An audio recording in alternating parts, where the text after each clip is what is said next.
I start every t-shirt quilt by measuring each graphic, both length and width, because the biggest graphic dictates the size I cut all the shirts. In this case, the largest graphic ended up being 13.5 by 13.5. Then I do some figuring, and that's so boring, I'm not going to bore you with it. It ended up being 4 squares by 4 squares for a total of 16 t-shirt square blocks.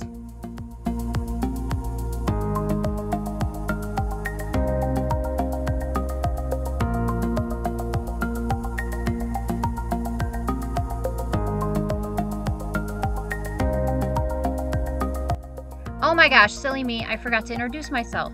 I'm Jen with JL Bug Designs, and I make t-shirt quilts.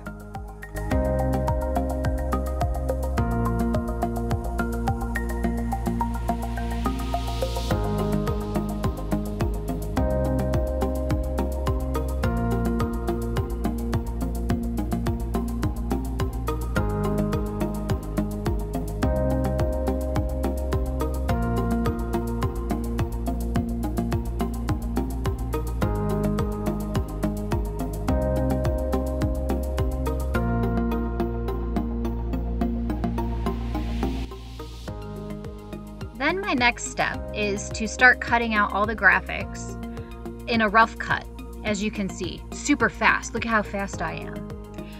The reason that I do this is because I want as much fabric as possible when I go to precise cut. I choose to back all my shirts with a very lightweight fusible interfacing because I think it stops the shirts from stretching too much as I'm sewing them together. I cut it 2 inches bigger than my biggest graphic.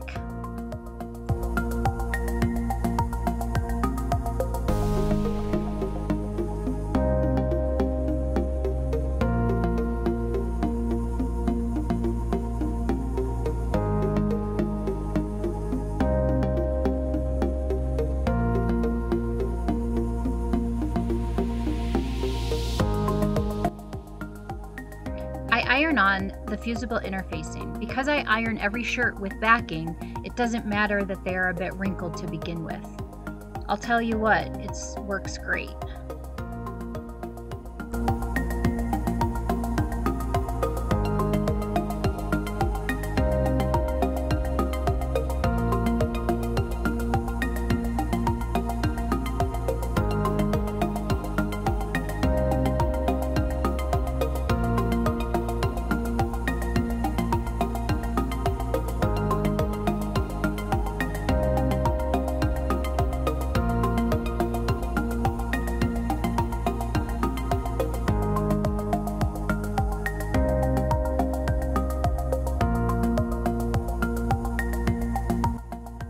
Wow, look at me go, aren't I fast?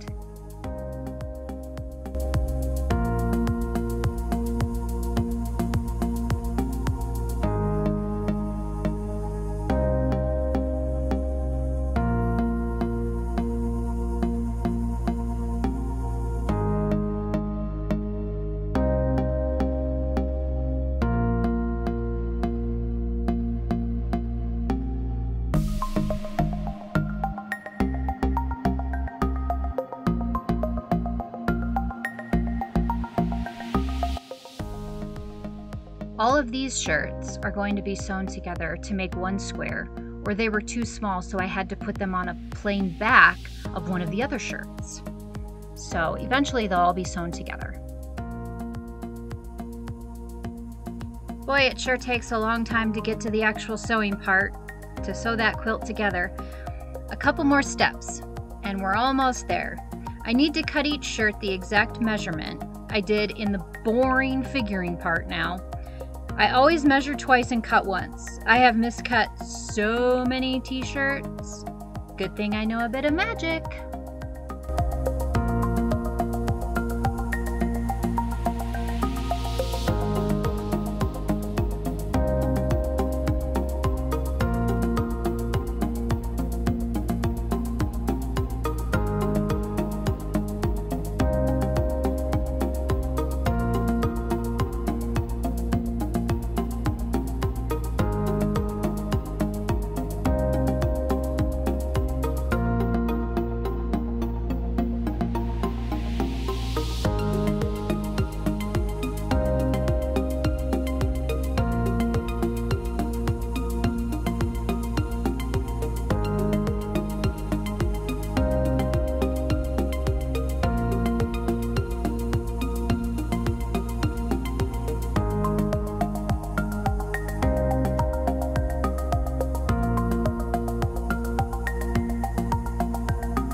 these are all the ones I was talking about earlier that will be made into squares by themselves.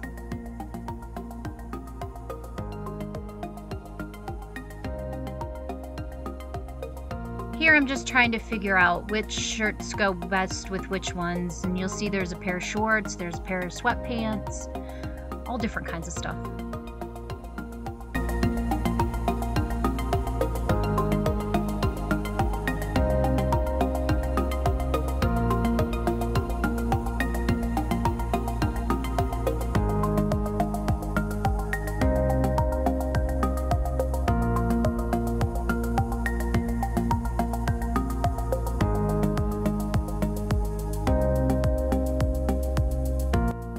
Now the layout. If you notice, we're still not sewing the quilt together. I like to make sure the colors are separated and similar graphics are separated as well. Yep, still not sewing, but almost. I need to cut all the fabric that will go in between the shirts. This quilt only had 16 squares, which is on the smaller side of what I normally make, so the fabric had to be a bit wider to make the quilt bigger. So I cut it by 3 inches, where normally it's between 1 to 2 inches. What I'm doing here is I'm cutting the fabric that's going to go in between the shirts on the top and bottom. The side fabric I already cut and you saw that, and that doesn't have to be exact. This has to be exact because you'll see in a little bit that I'm cutting these cornerstones also, which I'll explain.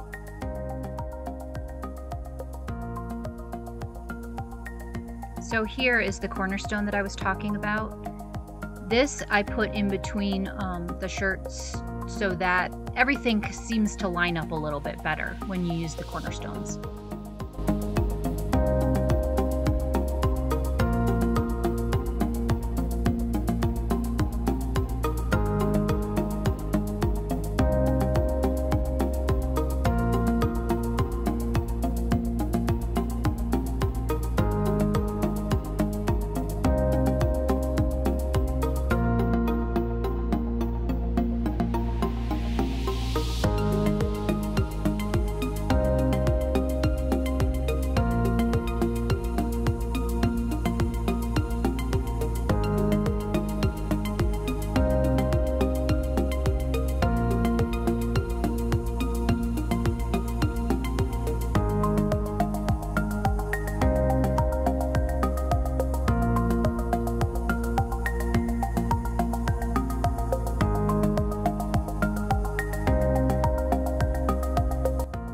Oh my gosh, you guys, it's actually sewing time. Yay!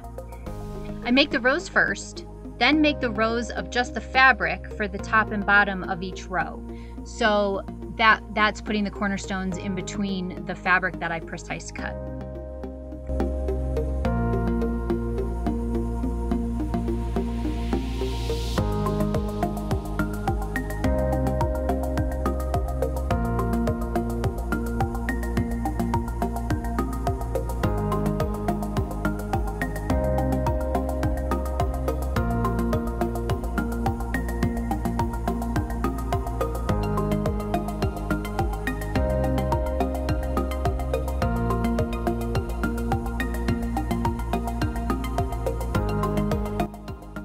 Right here, this is the part I was just talking about, where I sew the cornerstone to a precise cut, and then I'm chain piecing here.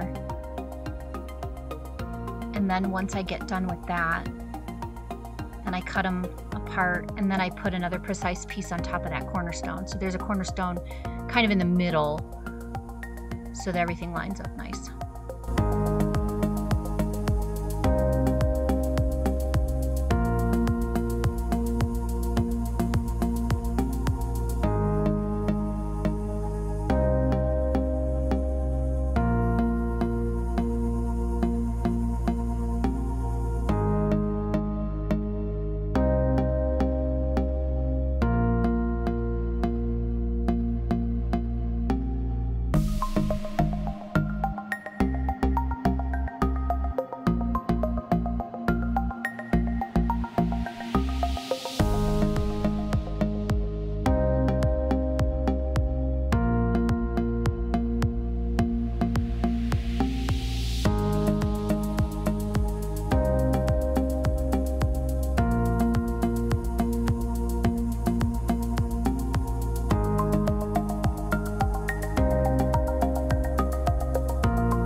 up.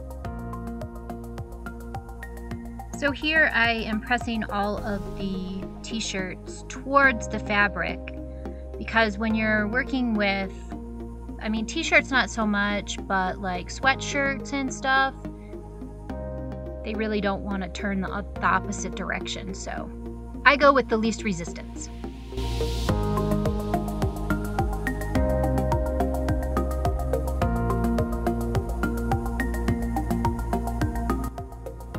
So here I'm sewing the precise cut pieces with the cornerstones in between. See how the cornerstone lines up with that fabric? I'm sewing that together. And then I'm gonna put another row of t-shirts on that.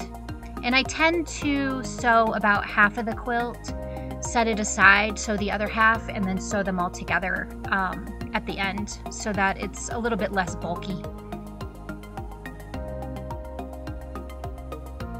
So you can see I'm always adjusting just to make sure all the lines are lined up correctly and everything.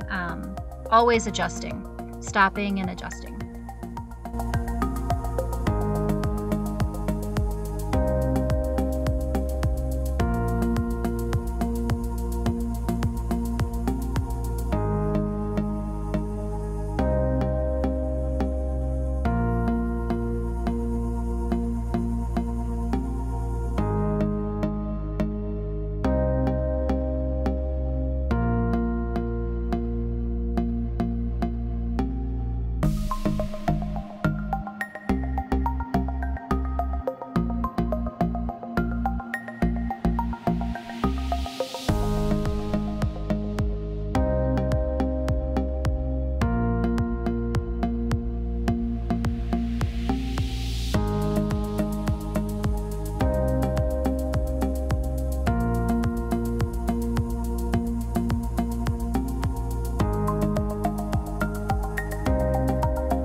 top before the border's on.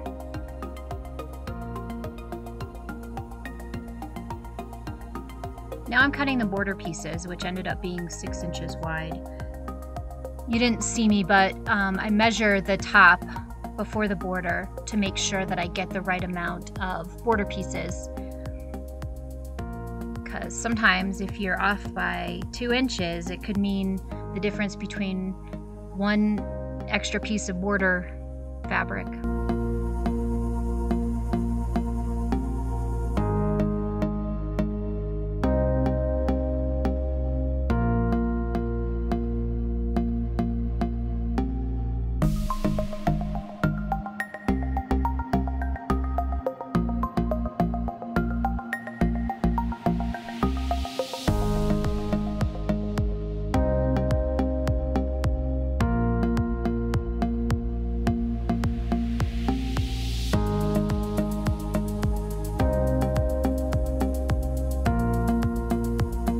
So I always put the side borders on first, then iron those flat, then I put the top borders on, top and bottom, you'll see that.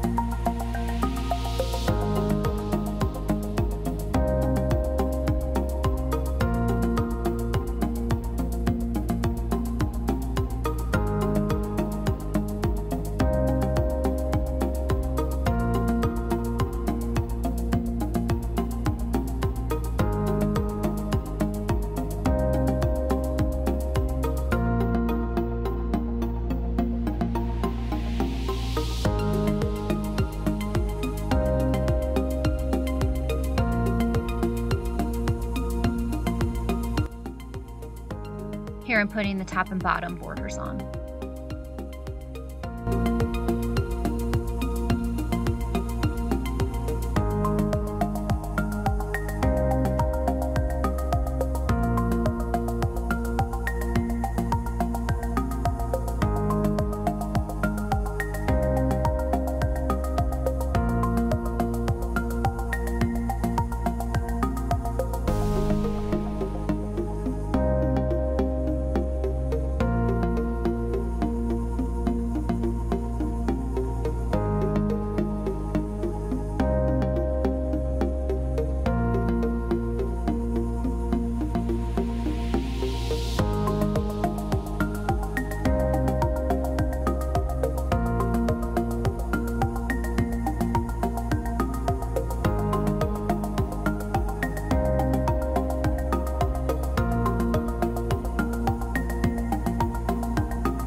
Now that the quilt top is all put together, it's time to make it an actual quilt.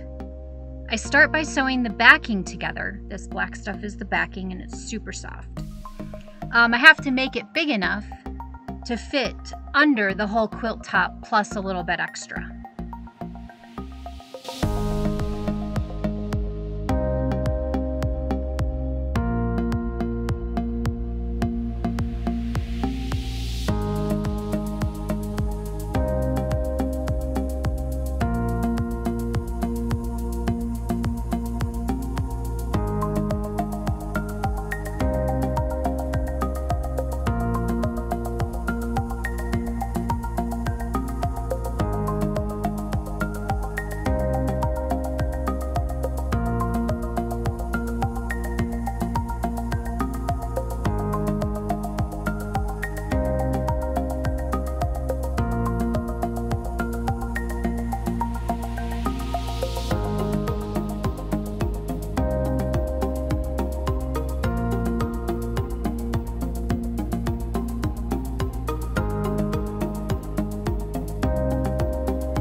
Then I cut the batting to put in between the quilt top and the backing.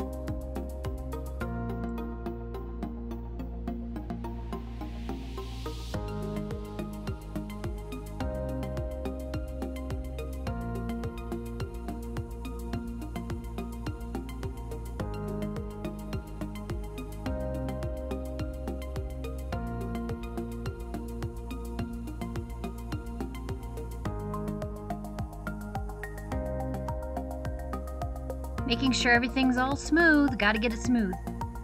Now it's time to layer on the quilt top. Almost time for quilting.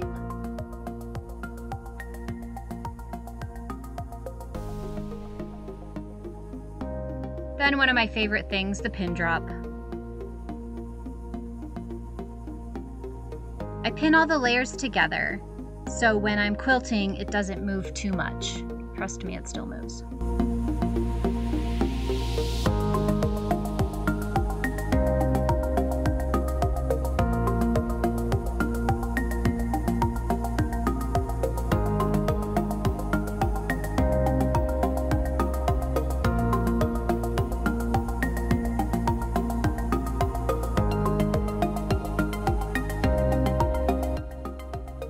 Here I'm making the binding. Sometimes I like to make the binding before I actually quilt the quilt so that I can just quilt it and then finish it with the binding all at once instead of having to stop and then cut the binding.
It's quilting time! It looks so easy when it's sped up.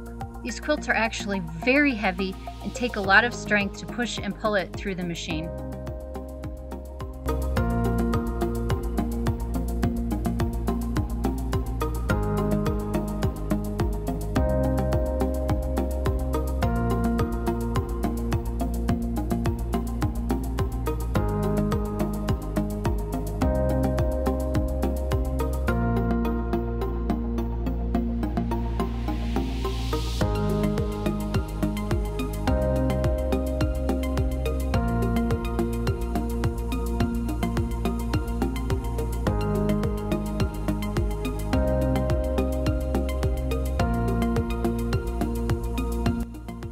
Once the quilting is done, it's time to do the binding. I have a really cool binding tool that puts the binding on both sides at the same time, saving me tons of time.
And voila, it's done. A full t-shirt quilt in 32 minutes.